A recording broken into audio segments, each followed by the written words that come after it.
All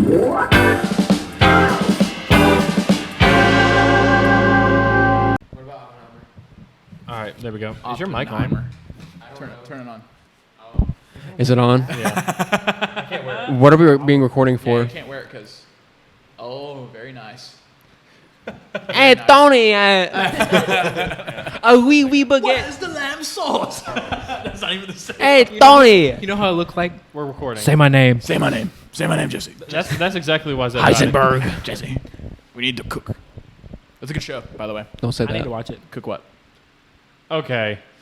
What is up, party people? Welcome to another episode of Hog Rider Radio. I am your host, Killer Keemstar. Killing Creamstar. I am your gorgeous host, Dylan Branscombe, and to my right is the Milky Wookie Way, Nathaniel Wilkey. How are you doing? This will be a silent film for Wilkey. He will not speak the whole podcast. We'll ask him how it goes, and he'll just be like, Start doing this. To my left is Heisenberg, a bearded bar champ. Easy. Justice, how are you doing today? I was going to try and do a Heisenberg accent. Jesse, say my name. Say my name. I'm great. Nice. I'm doing good. Nice. That's not what he I'm says. excited. He's never doing great in that show. He's always depressed. Me for real. Jesse. And to his left is the engaged, I about screwed that up, the engaged three-eyed raven, Braven Arrington. How are you doing today? I'm doing all right. This is just going to be a long day. Yep. We've got one more to go. I don't know. It's been a long day. No. I've been up since 3 a.m. You poor thing. You poor guy. Hey, Wilkey, be proud of me. I opened and closed yesterday. That's old Wilkie. Don't do that. He has to make money, man. He's getting married. You poor old thing. Bless your heart. Bless your heart. But this Just is kidding. Hog Rider Radio, where usually 5. It's what? Matt's back there, by the way. The Reading Elvis his- lovin'. Scholarship. The Elvis lovin'. Hip thrustin'. Jailhouse I can rockin'. make so many gifts. Matthew Morrison. I got it. Yeah. Yeah. He's back. He hasn't seen Barbenheimer, but I guess he doesn't care if he's spoiled or not. That's cringe. So, yeah. okay. Oh, let's spoil the entire movie for him. Well, Oppenheimer, we can't I mean, Word for word, know read what it off. happens in Oppenheimer. That's Oppenheimer's pretty much history. We'll see, won't we? No, but the ending sure is interesting. Yeah, but this is most of the time 5, but it's just 4 today. Guys just talking about whatever. But today the topic is the just absolute cinematic event, the absolute craziness that is Barbenheimer. But today it's going to be in reverse. We're doing Oppenheimer first, then we're doing Barbie. As you can see, Barbie. we're all pretty dressed in black. Oppenarby. Oppenarby is what you're doing. Oppenharby. Oppen Barbie. 2 black, 2 Barbie. I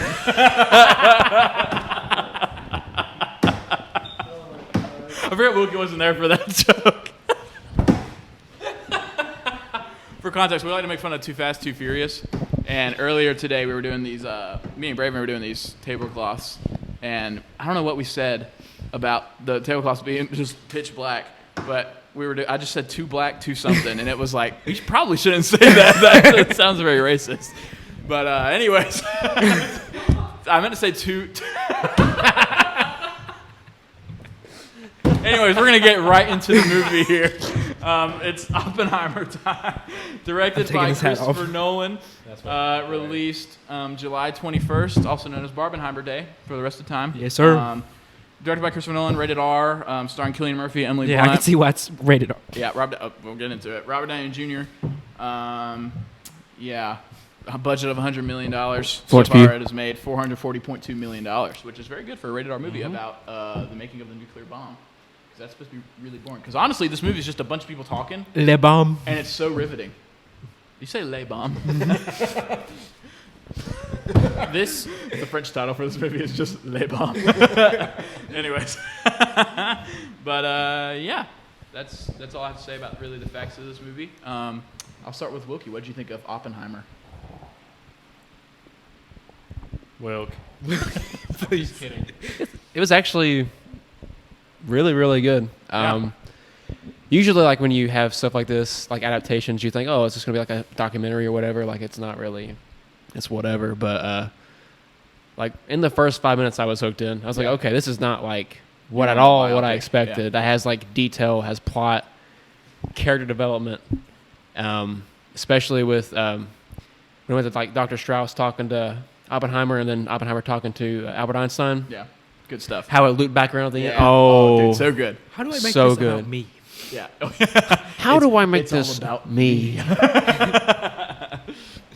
No, just seeing his past, seeing who he dealt with, and then how they actually competed against other countries, specifically Germany, and then how they used weapon to just, win the war. Wish they would have included, like, they built it up to, like, the actual detonation, but, like, I don't know, to me it would have been more cool if they had it, like, on the actual city, just because, like, it's built up to that, like, this is what the movie's about. They just built up for a test. It's kind of like, okay. I mean, it's not really a Debbie Downer, but it's kind of like, it would have been really cool if, like, you actually had it on what's actually focused like Hiroshima about. and Nagasaki? Or? Yeah. Okay, cool. Not saying that's a good thing, but just saying, like, that's what the movie was built up about. Who that's your thoughts? That's it? It's okay. Cool. All right, it's okay. Ethan, what'd you think? Yeah, it was. Invalid. It's not my like normal movie that I go watch because usually it's Marvel or like it's more action. I mean, this was just genuinely it was a lot of talking in this movie, but I was just like Wilkey said within the first couple of minutes I was like, wow, like genuinely like down to like the visual, especially the score. Oh my god, It'd be dead silent. Okay. Do you hear the music? I think is good. Yeah. That one was so good. It's But very good. even down to like the visuals where it's like when Strauss or the what'd you call it? When it's his view of himself, it's perspective in color. But when it's like in color is subjective, and in black and white it's objective. Like just down to like that minor detail. Christopher Nolan just I knew he was gonna blow it out of the water. Craft, man. But I did not expect the way it's very good. Yeah. Braven, what'd you think? Well, I watched this when, like, the third day of getting my wisdom teeth out, like, and that's supposed to be the worst day. So my teeth were hurting, like, during this. But it didn't stop my... Oh, shut up, Wilkey. But it didn't stop my enjoyment of the movie. I mean, I felt on the edge when watching this movie. You're just like, what in the world? And some scenes are definitely disturbing. They're supposed to be, but they're definitely disturbing. And I enjoyed just the villain of the twist villain. Or the twist villain of RDJ. Like, give that man an Oscar, man. It's so good. I enjoyed. Oh gosh, what's it? You said like the race between them and Germany, like just the stakes. The stakes were just high, and I like the subjective thing as well. It's just. And the actor list just goes on. Oh my gosh! The whole movie. There's that guy. There's that guy. Seeing Yui from The Boys, I was like, Jack Quaid, man. He's I the can. best. I can. Roderick Rules. Yeah, Roderick. Josh Peck. Yeah, Josh Peck. Josh Peck of all people. I was like, okay. Goblin from. Oh, Dane DeHaan. Amazing. Yeah, I was like, what? It was just crazy cast list. The new Han Solo, like Alden Ehrenreich, he put in that underrated performance, dude. He was great. I loved him. Great. I was like, wow. I loved him. Nolan's just like, give me everybody. It took me until the last scene with him to realize who he was, though. Really? Yeah, it took me that long. Han Solo, man. I haven't seen Solo in so long, and I really need honestly, to watch that's okay though, because Solo's It's a great movie.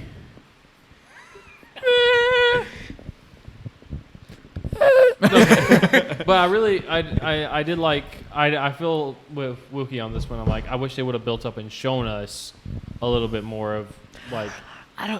Now the Truman bit, I was like, oh, Gary Oldman. Don't let that Gary Oldman. It took me a minute to realize that was Gary Oldman. Don't let me. It took me until the very end. Like God. I said, when it shows the last parts of the scene, I can finally just click. Yeah. And I was like, And then he's like, don't let that Don't let that crybaby. crybaby in here again. Gosh. I was like, oh. We'll get into that here in a second. I'll say my thoughts, I guess, if you're done. trying to think. Everything else? I had one last thing to say, but I cannot remember. No, I think that was it. Okay. Oppenheimer was great. I think I speak for everyone when I say Oppenheimer's a very, very, very, very, very, very, very good movie. Christopher Nolan just, once again, how it's shot, how it's edited. This movie is edited perfectly, I think. Like, I was watching this podcast about it, and kind of funny in review. Shout out. This guy named Andy was talking about how this movie feels like a 3-hour trailer, like how it's paced. Like, yeah, it's a bunch of dudes talking, but the score's always in the background, kind of just like amplifying the scene, and every scene kind of goes. Like, we're kind of just moving. And I never really checked my watch in the 3 hours. I think I checked it one time just to be like, all right, well, like, we're getting to the test, and like, how much more is left of this? I checked it a few times just because, well, one. Bye, Matthew. Matt just ducked out of the garage. Okay. I checked it a few times because I was like, we're amping up. How much longer we got? Like, I know we're getting close. That's what's going on. It just felt like the whole movie was like amping up. You are on the edge of your seat. Yeah. It is intense. And then the editing, like, there's that gym scene after they successfully bomb Nagasaki and Hiroshima, where they're in the stands. Ooh. And like the sound editing is, oh my god, like they all stand, and you didn't realize, but the sound of like the boom, boom, like throughout the whole movie was them actually like stomping their feet. It had nothing to do with the bomb whatsoever. Like, I was like, whoa, this is terrifying. And then like they all stand up and start clapping, and then it cuts out, and you hear like a scream. Last cut out, and you're like, what the heck? And then they all sit back down, and then he says something like, it's a shame we couldn't use it against the Germans. And then everyone stands up, but you don't hear the cheers. You just hear like the feet shuffling and the chair scraping. Chair scraping, and like there's people throwing up. He steps in like a corpse, like a burnt corpse that's obviously not there. Yeah. But like in his head, he's freaking out. And Roderick's character throws up because of like he realizes what they've done. They made a killing, like just a mass killing machine, basically. Like so many good parts in this movie. The performances I can go on and on and on about. Cillian Murphy. Oh my gosh. God. Robert Downey Jr. Oh my. Emily Blunt we haven't brought up yet. Emily Blunt, like, some of y'all were like, kills it. When y'all first watched the movie, I hadn't seen it yet. Y'all like, man, it's fun with Florence Pugh and Emily Blunt. I was like, Emily Blunt, a real one though. Yeah, a real one. Emily Blunt was the best. Florence Pugh's in the movie. She has a lot of, her. I'm not even talking about that. She's a good actress. And here's the thing. I would say every single performance in this movie is that person's best, except for her. But it's because Florence Pugh has so many good movies where she's just the best part of the movie, like almost every time. Midsommar. So like Midsommar, Black Widow, Don't Worry Darling even. I think she was the best part. Like, that's not a bad thing to say, but she was great in this movie. Yeah. But everyone else gives their career best, I think. Rami Malek comes in for like 2 minutes and upsets flips the script on Strauss. Like, not expecting that whatsoever. So good. It was so good. Just the score. I mean, Ludwig Göransson, dude, he just... Oh, yeah, I forgot he was in that. Yeah. I was like, whoa. Like when you took me safe to think about that. He just kills it, Lots of good things I could say about this movie that everyone else has said, and I think it's up there for when it's like top 3 Christopher Nolan movies for me. Is it weird that Inception's still like... No, that's my number 2. Yeah, I love Inception. That's my number 1. What's your number 1?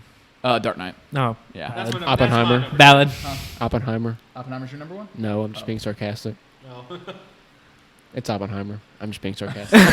Did you know? Hey, fun fact. Did you know that this movie would never have happened if not for Robert Pattinson? Yeah, he gave the he actually whatever the this movie's based on the book. I can't exactly remember what the title of the book is. I don't know what the title of the book is, but it's like Oppenheimer's biography or whatever. Yeah, it's the Oppenheimer biography. He gave it to Christopher Nolan just to read when they were filming Tenet. Yeah. And, and then when he started making the movie, he said he gave Robert Pattinson a role, just the I guess I don't know what role he gave. He was the role of the bomb. Well, he couldn't do it because of the Batman. Which I'm excited for. But one thing I do want to bring up, y'all said y'all would have liked to see the bomb. I don't think I would have. I kind of liked how he makes it. I kind of like how he makes the bomb, and then boom, like that. The U.S. was like, all right, appreciate it. Because that's what actually happened. Yeah, like the next day they're like, appreciate it, thanks. We're gonna take the bombs now, and we don't need you anymore. And then like the next 2 days, he's like, all of a sudden, yeah, we bombed Hiroshima and Nagasaki, by the way. Thanks. I love the scene where they talk about thank you for your service. Like where to bomb them at. Oh, before yeah. they got done with it. And the guy's like, well, we can do all these cities. Who is that? I can't remember who the actor was for that. That was like, well, we can do these 3 cities, or some of these cities. Not this one though, because me and my wife like honeymoon there. Oh yeah, Like, Tokyo. yeah, Was it like part of the cabinet? It was not. It was like Tokyo and a city that starts with K. Yeah. And it was like I can't remember. Kyoto. That's the old. I think it was. He's like, it's not was Kyoto Tokyo. because me and my wife had honeymoon yeah. there. I was like, dang. Like he was like, yeah, I'll keep that one safe. I don't care about the rest of them though.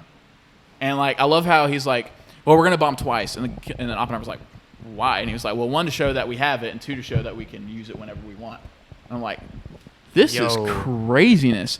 And that whole scene of like, him realizing that he's made, and how like we aren't like, obviously we're not supposed to. I like how this movie doesn't paint Oppenheimer as like a good person. Mm-hmm. Like that's still kind of in the air. It's up to interpretation of like what his motives were, and like. And he was regretful afterward. But I mean that. Was he? But was he though? Yeah, was he? Like Strauss brings up that point of like he loved the fame, and you could see that whenever he they were raising up, he's enjoying it. Yeah. And then like obviously when everything happens, he's like, it's not fun for him because he realizes he's the reason for killing all those people basically. Yeah, but then later on he's like. Yeah, but here's the thing: would he be where he's at now without making that bomb?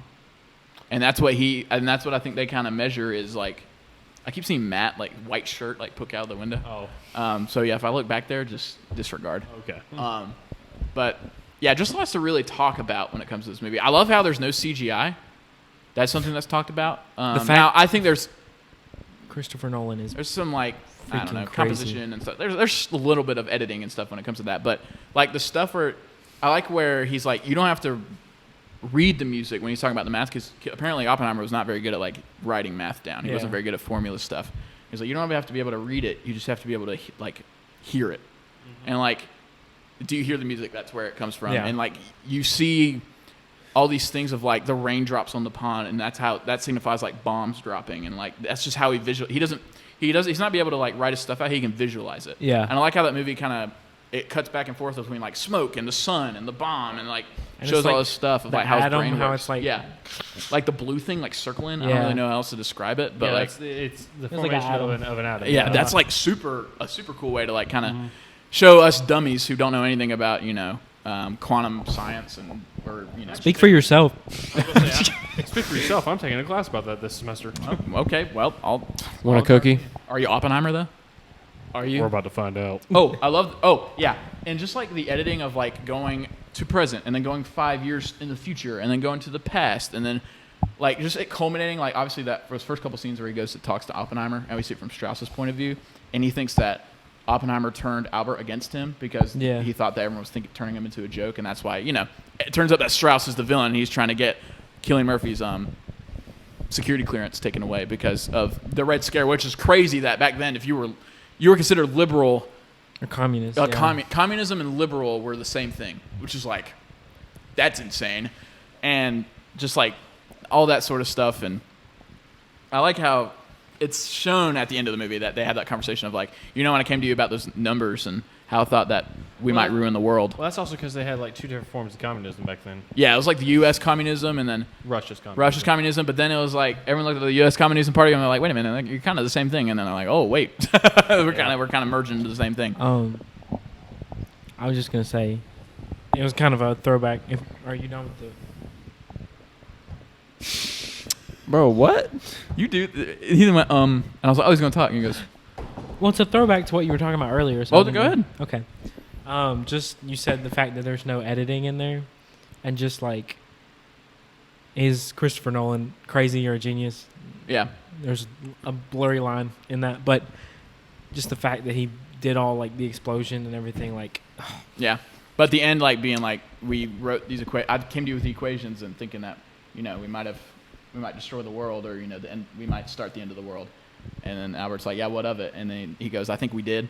And it's just like such a good ending. And then that's the reason that Albert's so upset walking by Strauss. Not because Oppenheimer tried to turn, because that was never the agenda for Oppenheimer. But, Strauss tried to turn it on him. Oh, and the one thing I want to talk about.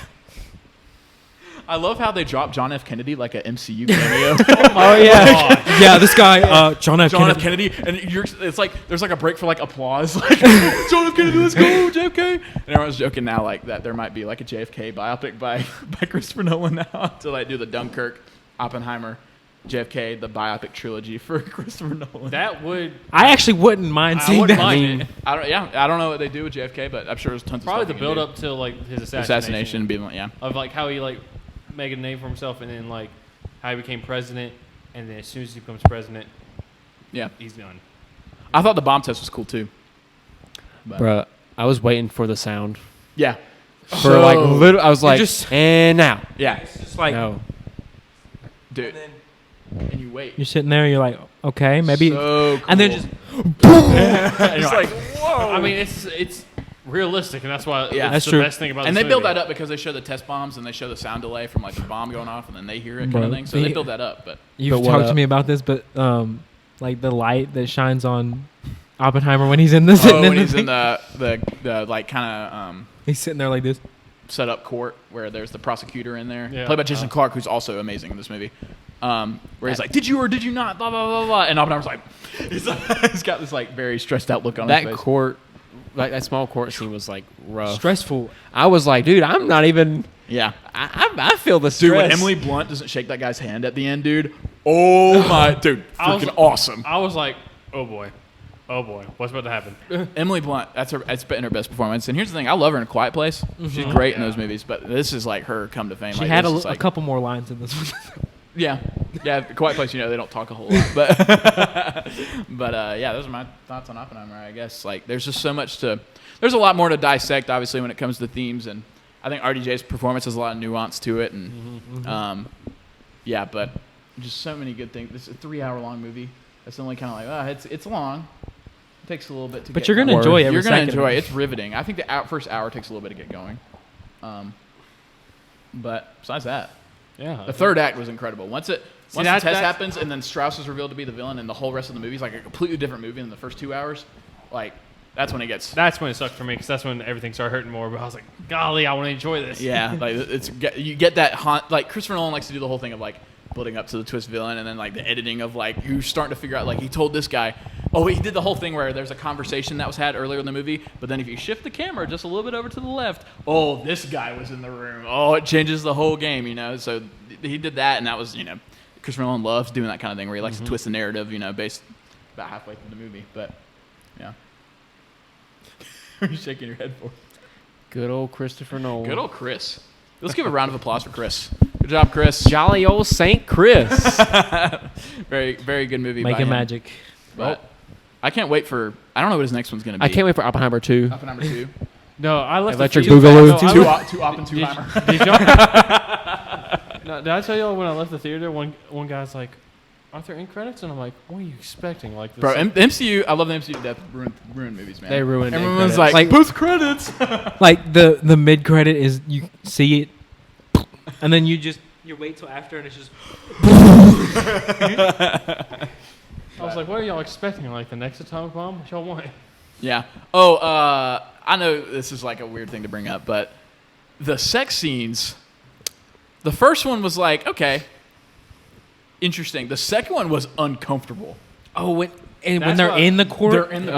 courtroom on the chair. Yeah, that like, one was Emily a little. Blunt's looking at Florence Pugh like in the eyes, like, dude, I was uncomfortable. I was like, this is. No, Brittany looked at me straight in the eyes and she said, "This makes me hate the movie." I'm like, honestly, I could understand that. Like, this is disgusting. Like, Yeah, this is. And it's supposed to be. You're supposed to be like, ugh, ew, get off me.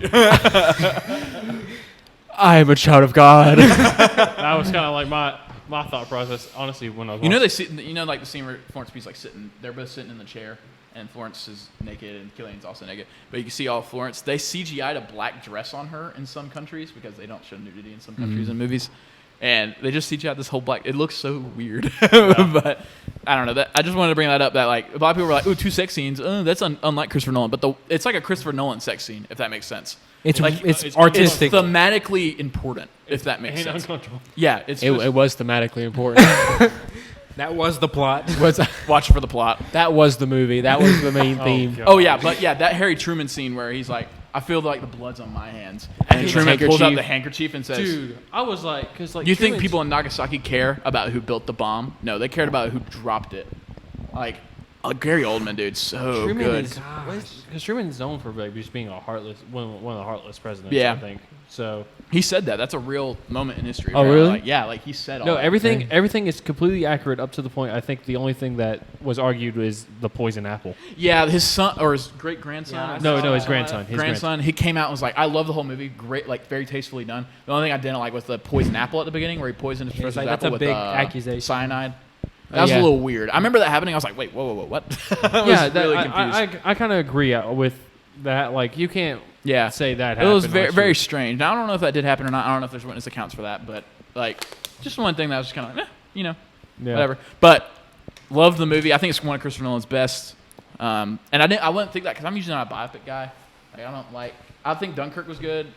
I don't like Elvis or Bohemian Rhapsody that much. They're mid. It just because like biopics don't really. You know what's gonna happen. There's not a lot of creative freedom. I thought with biopic, but Christopher Nolan once again just proves me wrong. Like getting inside the mind of Oppenheimer, someone as interesting as that is, very cool idea for a movie. So that's my thoughts on it. Do we have anything else to say? Do we have a score we'd like to give it? I'd give it a good 6, 7 out of 10.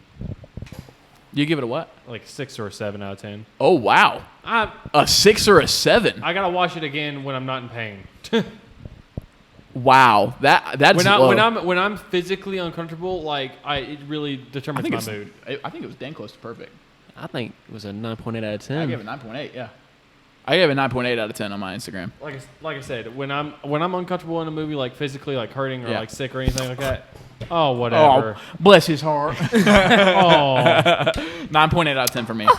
Wilkey, what about you? Same. 9.8. I'd say it's like a 9.5. Yeah, just like such a good movie. Man. Actually- You need to rewatch it. I need to rewatch it because Yeah. like I feel like I blacked out during part of that just because I was just like not paying attention and just like, oh boy. It Yeah. just felt a little slow. That's Yeah, why. but That's why I give it a Yeah. 9.8. There were points. Everything where I else was was like, fine. I loved the twists, Oh, yeah. especially like when they were jumping down off the bleachers. Yeah. Oh, another thing. I'll give it an 8. I think right it's- now I'll give it an 8. I think it's a little bloated. There's a lot of characters, and they say a lot of Yes. names. I got confused with who Strauss was in the past. I'm like, who is Strauss in the past? I'm like, who is he? And they said like, oh, this guy was the spy the whole time. I was like, wait, who was that? Like, who Yeah. was the spy? And then I think this movie needs subtitles because Nolan doesn't like ADR, which is like added dialogue after. Yeah. Which is like, he likes to have the dialogue from the scene from the original performance and doesn't like the actors to come back in and re-record lines, which I understand. But like in a movie like that, sometimes with as loud as it was, people are talking and like the score's rampant. I'm like, I don't understand what you're saying like at all. So that was like kind of an issue for me, but it didn't really hamper the movie experience for me per se. I just kind of expect that with Christopher Nolan. 'Cause it's like that in all of his movies. Bane, I mean, he talks like this the whole movie. You need subtitles. Give me they adopted the dog. I was born in it. Raised on it. Oh boy. Blinded. Oh, boy. But anyways, yeah, that's Oppenheimer. Now, when I snap my fingers, this room is going to get a lot more pink for another movie. What's up? My name's Ken, your gorgeous host, and to my right is also the Milky Wilkey Ken. Ken. I don't think your mic's on. Hey, turn your mic on. Always number 2. It's so loud. Also known as Technical Difficulties Ken. I'm a little stupid. And to my left is also the PogChamp, bearded PogChamp, Ken. Hi, Ken. Hi, Ken. And the three-eyed Raven, engaged, Ken. Hi, Ken. Hi, Ken. Hi, Ken. How's Barbie? Great. Yeah, he's the only one with the Barbie. Yeah. We're kind of like Alan, We don't you know? need them. Everywhere else, I'd be a 10. But I'm always number 2. I'm always number 2 instead. I hate you all. And If I'm you- great at doing stuff. If you can't ken as hard as you I'm can, Knuff. You are also Knuff. You have to ken as hard as you can. You have to. Ken all over the place. Kenobi? I never want to beat you off. Because here's the thing. If I beat you off, I'm going to have to beach the rest of them off. That's our only job is beach. His only job is beach. Beach. Anyways, this is Hog Rider Radio, where we have 4 Kens today. We'd want to have 5, but one Ken, He's just Alan. yeah, one Ken, the out of touch Ken, is not here. So Well, he's actually here. He's just across. he's watching. You guys know him. Yeah, he's Alan. There he is. There's Alan. Yeah. Hey, Alan. Say hi, Alan. Say hi, Alan. What does Alan say? Alan was discontinued. Yeah, Alan's discontinued. Yeah, Alan was Michael Cera in the movie, so it's really funny. Oh. You just got canceled for saying that. Us Kens don't agree. Anyways, hold on. Ken and it's Barbie. But it's never. Yeah, it's always Ken and Barbie. But I wish it was more. It's Ken. It's Barbie. But it is at the end of this movie, so. Cause I'm Ken. Also, the Shang-Chi actor in the. Simu Liu. Yeah. Let's jump right. Do we want to jump out with every people's opinions, or That's my Ken right there. Hold on just a second. Ken's One. having technical difficulties right now. One. Okay, Ken. So Ken, y'all Ken's talk for a second. Are you about something. discontinued? Yeah. Skill issue. I say we just go from Wilkey again to. Well, I was going to say that this came out on July 21st along with Oppenheimer, making it Okay, Barbenheimer Day okay. because I'm hosting the show and you're not. Well, you said just go. When did I say just go? Go said where? Y'all just go. I said just talk That's for a what second. I mean. That's not, no. I'll get Your over it. only jobs are to beach. Just beach for a second. Beach off. Beach each other off.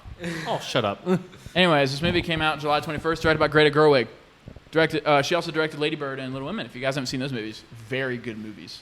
I can't see. What'd you say? I said I can't see. Just see Ken. Just see. They aren't making Sorry, a Margot second. Robbie, They Ryan aren't making a Gosling. second one of this, are they? Because they talk. Second Barbie? Yeah. Maybe, I don't know. This about movie's to- making so much money. Speaking That's of crazy money, amounts of money. the budget for this is $128 to $145 million. It is already at $823.8 million, and it came out last week. Or 2 weeks ago. Dang. Ish. Let's go. And it's supposed to make $1 billion by the end of this weekend. Really? Yes. Wow. It is crushing at the box office. Crushing. And deservedly so. Good movie. It's a very good movie. Well, Wilkey's making a weird face. Let's start with Wilkey. What did you think of Barbie? It's not perfect. Oh, no. It's a 7. Okay. It's okay. It's got some cheap jokes here and there. Like, the story's good. It's just... It's Barbie. It's Barbie. And it's Ken. It's Ken. I wish we had more Ken, though. We are Ryan Gosling kind of stole the show. stole He the show. really Yeah, did. he did. He did such a good job. Good job. I wish we had more of Ryan Gosling. Yeah. Well, it's not about. It's not about Ken. It's about Ken. All right, hear me out. So why in the movie did Ken sell out more than Barbie? When he brought back, I'm not going to say that word. He brought back patriarchy to Barbie world. Because he's a man. That's how it works. Remember? That's what the movie teaches. True. Yeah. My bad. Anyways, It's a solid 10 out of 10. My bad. 10 out of 10. Perfect movie. Perfect. Nothing wrong with Nothing wrong. I like to see your Johnny Calls.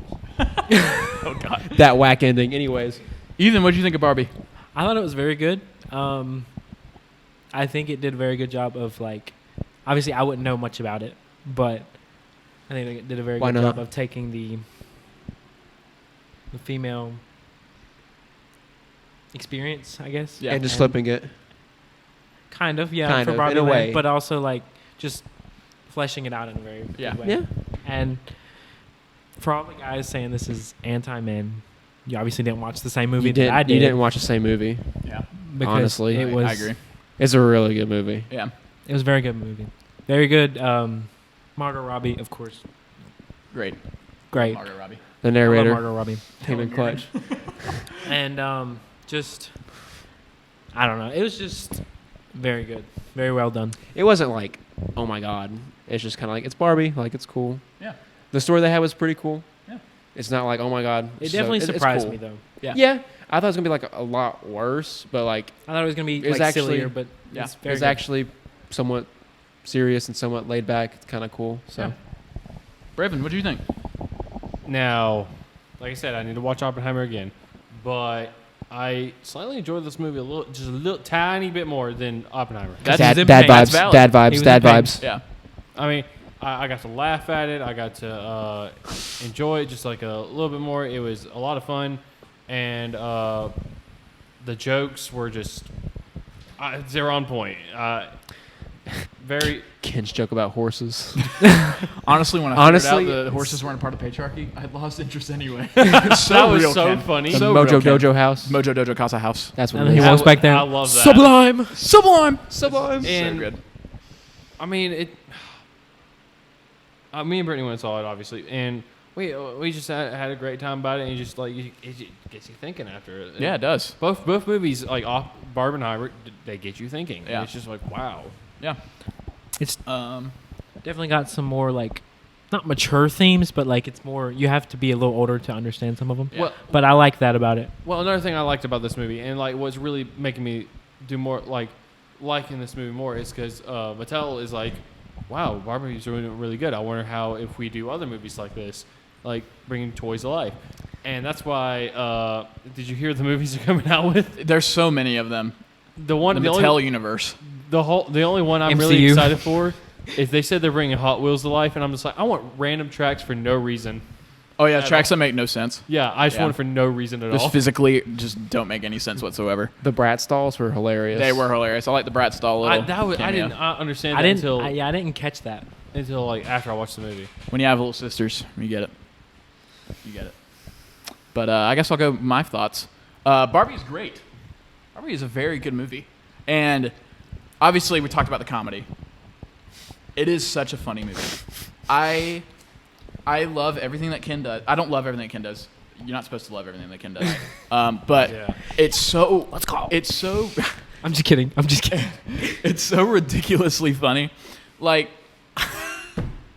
They lean into it. They lean into it so much. I love the Ken battle on the beach. The whole "I'm just Ken" ballad scene is perfect. There's just so many scenes where I'm laughing so hard, and thematically it surprised me. I do think this movie's not very subtle at all in its themes. It is very much in your face. This is what women go through, and this is how you can be better. And this is also like, hey, like the Barbies also screwed up, with not paying attention to the Kens as much as they really should have.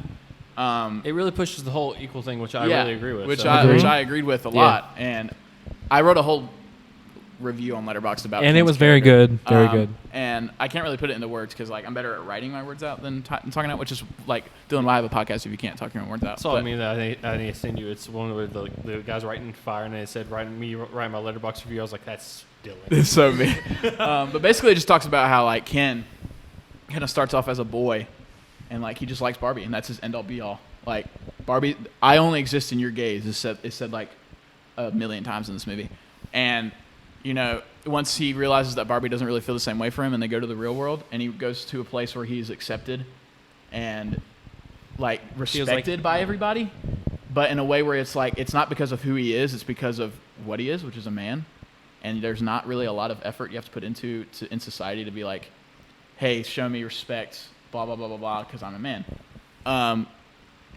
And he brings that to a Barbie land, of course, where, they go to the Mojo Dojo Casa houses, and he has the horses, and he has the brewski Kingdom. beers. Brewski beer me. It's so funny.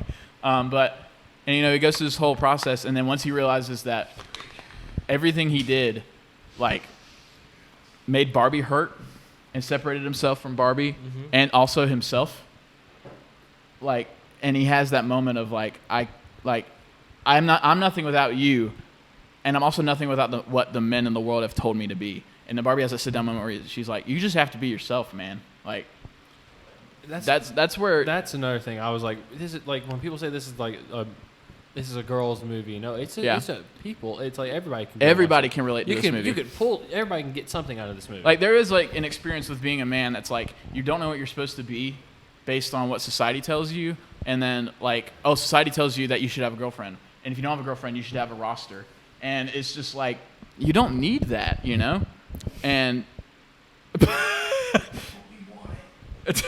Matt, shut up back there. You didn't see the movie. Shut up, Alan. Yeah, Alan. Don't call me Alan. By the way, talking about Alan, I loved Alan in this movie. We loved Alan. Oh my gosh, Michael Cera is hilarious. He's great. I love how he's like the joke at the beginning where she's like, Alan was discontinued. They never made another Alan. He's just one. And he's like, yeah, I was kind of wondering like why there's only one of me here. Also, that one line where it's like talking about Margaret Robbie And she's like, I'm not pretty anymore. It's like, note to filmmakers. Margaret Robbie was the wrong person. Yeah, wrong person to cast if you want to get the steam across. It's just so funny, dude. And like Brittany was talking about that on the way home. She's like, that is the funniest part of that entire movie. I said, they're I not wrong. completely agree. But yeah, maybe like an issue I had with it was just because I feel like it's very not subtle, and I don't think they dive deep enough into what I think they kind of leave the real world too quick, and what they could do with that with Barbie. I thought the COO was a Ken. Me too. Yeah, I thought it was. I thought he was the Because he had a Ken. pink tie. I was like, maybe he is. Maybe that's like a part two. Barbie Barbie 2, 2 bar, 2 B. 2 bar, 2 To barb or not to be. That joke's gonna go on forever. What is? Okay.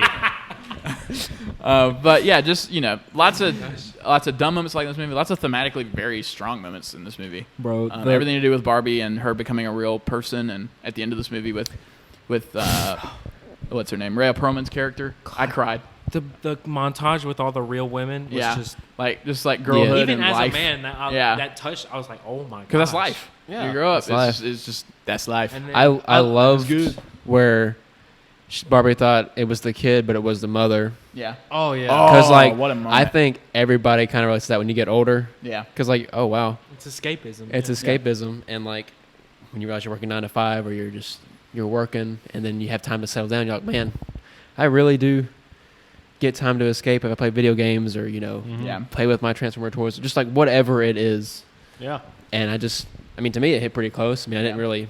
Oh my god, it's kind of like I think everyone kind of goes with that with their mom, Yeah. where they're like really close. Obviously, I'm close to my mom now, still, but like there's a point in your life where you play, you're like a kid, and so your mom is like the end all be honest. Same thing with your dad too. Like that relationship is so special to you, and then once you get out of that zone, that kid zone, there is a point where you're like, society tells you, oh, your parents, don't be friends with your parents. That's weird. Like, be friends with other people. And Your separate age, from your parents because they're too old. Like you're 13 years old. You can do whatever you want now. You know what I'm like? There's that point where you hit like. When in reality, you're the most like them. Yeah, when you're in reality, you're the most vulnerable at that point, and you need them the most. I think that 13 to 16-year-old era is like tough because I think that's where you're really trying to. You're kind of defining yourself, not really, because I didn't really. You don't really figure out who define I was. yourself. You really don't. I think that's when you start to. I think when Yeah. you're 17 to 19, that's when it really starts to. I feel Because nobody knows what they're doing. I feel like Yeah. it definitely ends when you like get in your early 20s. Like that's when you end where you're defining who you are. Yeah. Yeah. Yeah, just lots of great themes that go on with this movie. And like I said, I don't think it really dives deep enough into them, but I think it being not as subtle as it was, like just being in your face, is good because there's a lot of non-subtle feminist movies that doesn't really get the message across because people are like, oh, well, that's not what it's saying. Y'all are reading into it too much. But then this one's like, no, that is what we're saying. Like, we are saying it explicitly to your face saying right it now. with our chest. Yeah. Like, and that's awesome. Like, I think we really need society really needed a movie like this, and it sucks because a lot of men are still gonna, discount this movie because it's all about the hate men, but it's really not. Like, that's not what this movie is saying at all. And I know we've said that a bunch on this podcast already, but just want to hammer that message home. I was gonna say, and you were talking about the mom, and one of my favorite lines, and I wouldn't even really know. I mean, I can relate to this, but not as much as like a daughter could. But when they said, "Us mothers, we stand still so our daughters can look back and see how far they've come." That's a good line. Like, that was gonna I say can't that even too. really That say is it such without. a good line. Yeah. I can't even really say it without, because even as a son, Yeah. your parents They do. I mean, they stand still in life so that way you can prosper for them, Yeah. kind of in a way. Like my mom, I told my mom that line. She was like, I mean, I can't tell you how many times like I've kind of not went with career choices I could have went with life choices I could have done because of you guys. Like, because of thought of what you guys wanted versus what I wanted. And I was like, oh, dang, that is kind of real and close to home. I think it's humbling, too. Yeah. Because, I mean, even when you're young, you think, oh, I have all these dreams. And, like, oh, I'm going to travel the world. Well, I do. That's one of my dreams. But, like, oh, I can't wait to get my degree in this. And then it's either you wake up one day and you're 40 and you miss the chances and opportunities you actually wanted. Yeah. Sure, you make a good career, like you make good earnings and everything, but like, what if you made a decision to actually, better your family or, just anything it could be? I think you'll be more appreciative of like, fixing a certain family history that you might have had or, correcting something. I mean, at least to me, that's kind of what to me, it's not really about the money. It's about, making... Okay. Sorry, I just beat up the table. It's about making an important dynasty, changing stuff, making things better, being what a parent should or should not be. I think that's kind of more integral than just, oh, I make this and this and I can do whatever I want. It's more about others than yourself. Yeah. That was such a long statement. I could have So worded good. that What way a better. podcast is for, man. We're on a podcast. Oh, that's true. But I love like the America Ferrara monologue in the movie where she talks about everything that, I watched this with. Yeah, I watched this twice. I watched this with 2 women, and then I watched it with another one. I made it sound like there were different species on it. One women. One of them. But I went with someone else last night and watched it, and like seeing them react to this kind of stuff, and like finally kind of get that voice that they never that movies haven't really given them in a in your face way like this before is really fun to watch. I think I went and watched with Brittany, and she said that monologue is the exact voice that needed to be said. Yeah, you have to be thin, but you can't be too thin. You have to say you want to be healthy, but also be thin. Like it's just like you want to be pretty, but not too pretty, because you guys are supposed to be part of like the sisterhood. But you want to impress men, but you still can't be too pretty to like attract them over to you. But you don't. But you still want to impress them. It's like there's no winning, and it's like what is it? What did she say? Like not only is everything you're doing wrong, but also everything is your fault or something like that. Yeah. You have to be. That quote right here. Like they're talking about how every single woman has to be spectacular. Yeah, and it turns out, but not too spectacular. And then it's like I was like, yeah, that's the. And it turns out, in fact, that not only are you doing everything wrong, but also everything is your fault. Like that's. And I can't relate because I'm a man. Yeah, we're all men here. We can't. Well, I mean, for the last 5 years, like hearing Brittany's like rant sometimes. Yeah. Like I definitely like then hearing that like all it kind of like all meshed together in that one monologue. I was like, dang. Yeah. They got it like perfectly. They got it point. right. Yeah. I was like, this is what people need to hear. Yeah, exactly. And they're not, and they're going to choose not to, and they're going to say that. The sad thing is a lot of people. It's all BS, and that's. I mean, I guess they can. I mean, you do you, but like that's the truth. I think there's a problem with you. Is the absolute truth. Yeah. That is what that says is the absolute truth. I think there's a problem with you if you think this movie is bad. I saw this video. It's really good. I saw this video. It's like this guy is like, if you went and saw Barbie, you're 100% a beta. And somebody came in and he's like, yeah, I'm beta lover than you. And that is where we're at. I just think it gives a perspective. Yeah. That just gives a different I perspective. think everybody needs to see. That's what because both can benefit. benefit. It's an important movie for men to see. Yeah. So it's an important movie for men to see. Yeah. Yeah. And also, it's super fun. It's funny it's too. Such a fun movie. That's the reason why I like it a little better than Oppenheimer, because I'm just having a good time. Yeah, Dua I watched Lipa it last made the night movie again, and I was just like, I don't want this to end. Like, Dua Lipa made the movie. Dua Lipa was in it for John Cena also was in it. You can't really see him, but no, it's just a floating. It's just a floating wig. That's so stupid. You made that joke before the podcast. Don't act like you didn't. What do you mean? I made what joke?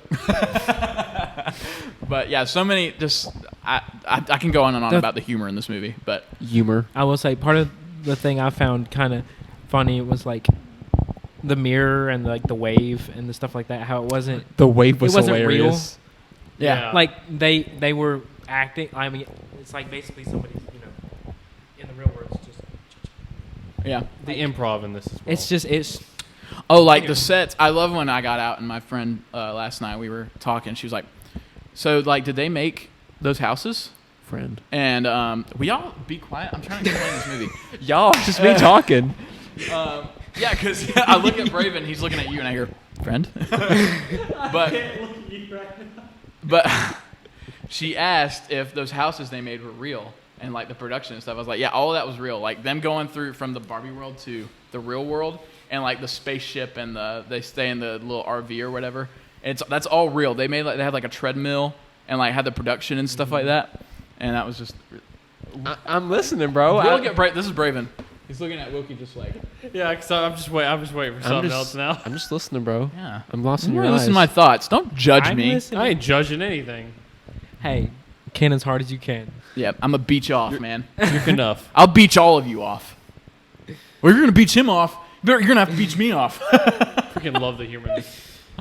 But the improv as well is just phenomenal. I mean, the Ken roar on the beach is perfect. Whenever him and Steve do this thing and glitter starts, and then it switches the beat, and they're like in this like ethereal like landscape. I think it was supposed to look like that '80s movie that he was watching in the real world too. Grease. Yeah. Oh, Oh my God. gosh, you did not just call it the 80s movie. Oh my! Have you never seen Grease? No. What? I know. I don't I even realized. remember, to what, be I honest. realized what movie it was, but I couldn't think of the name. Oh I'm my sorry. gosh! I don't even But no, remember. I think that was supposed to look like. the Kinergy. Oh my God, it's so good. That can't. It better win Best Original Song for the Oscars, dude. So good. I hope Ryan Gosling gets a nomination too. I really hope he does. Yeah, like he is awesome in this. When they sing "Push" by Matchbox 20 to these women and the guitar, it is the funniest thing. And he sings just like Rob Thomas. He's like, well, I want to push you around, and I will, and I will. Brittany, when she heard the song, she was like, wait. Yeah. I was like, yeah, I really listened to it. And I know this one. Yeah. You said this before, but how he said, "I'm not singing." He's He's like, singing- let me play the guitar at you. That's what he does. That's what the date suggestion is. Like, they talk about The Godfather too. Like, Oh my gosh. it's such a funny movie. But yeah, loved it to death. I would honestly go watch it again and again and again. It's such a fun movie, such a fun time to have on. But I want to bring up one line that me and Wilkey thought was very funny, but very like clever. Is when they're in the real world and Yeah. he's trying to get a job at that one place, and he's like, well, what do you mean? Like, I'm a man. He's like, what happened to the patriarchy? He's like, oh, we still do that. It's just it's more not noticeable. He's like, oh, okay. And that's so messed up. But yeah, it's so It's funny. so messed up, but it's true. It's kind of funny. But yeah, what would we give Barbie out of 10? I would give it a 9.5. I give it a 8.8. Okay. I'd say 9. Okay. None. 9. That's Barbie's very good. It Very is very a much very so the good summer movie. movie. I think. Like, you're gonna go watch a movie this summer. It's like Top Gun Maverick last year. Yeah, You absolutely. know, like where it's just like you're gonna go Never watch a movie watched this it. summer. Watch that. You ever watch Top Gun Maverick? What? You need to watch it, dude. It's so good. It is really good. But yeah, I guess. Oh, one more question for y'all. Which was better? That's, Barbie that's or not Oppenheimer? fair for me. They're two different beasts, They are two bro. different movies, but everyone's gonna be like, This is my answer. Oppenheimer. I think Oppenheimer is a better movie. It's just more artistically done. I I need loved to Barbie, rewatch but it. heard that. Me too. I loved it. I love Barbie, but I think it's just I don't know. It's more artistic. I was more hyped to see Oppenheimer than Barbie, but Barbie I was also hyped to see. Yeah. I was Just hyped, I was hyped to see both. Yeah. It's such an event. You don't get Both stuff of like what? this. Okay. Yeah. I mean, I need to rewatch Oppenheimer when I'm in the right mindset of everything. So Yeah. I'm gonna say right The now, right mindset. it's equal for me. Okay. Just equal because I don't know where else to. Yeah. Okay. Well, Yeah. I guess that concludes it with all the Kens here. We got Kenergy going on. We got Nah, all the I'm Kens. Cillian Murphy. This is the real world. I'm become death. I have become death. I'm become read Ken. this. Read this in Sanskrit. I have become death. Oh, This is gosh, real yeah. world. That I am- scene. I Anyways, become Barbie girl in a Barbie world. Barbie But, or not to bar or not to Barbie. That's the question. If you liked one of us or all of us, all of our socials are in the description below. Except for me, Instagram- because I don't exist. He doesn't exist on social media. Our Twitches, we stream sometimes. Ken Hog Rider Radio streams. stuff's down there. Discord's down there. I have Discord.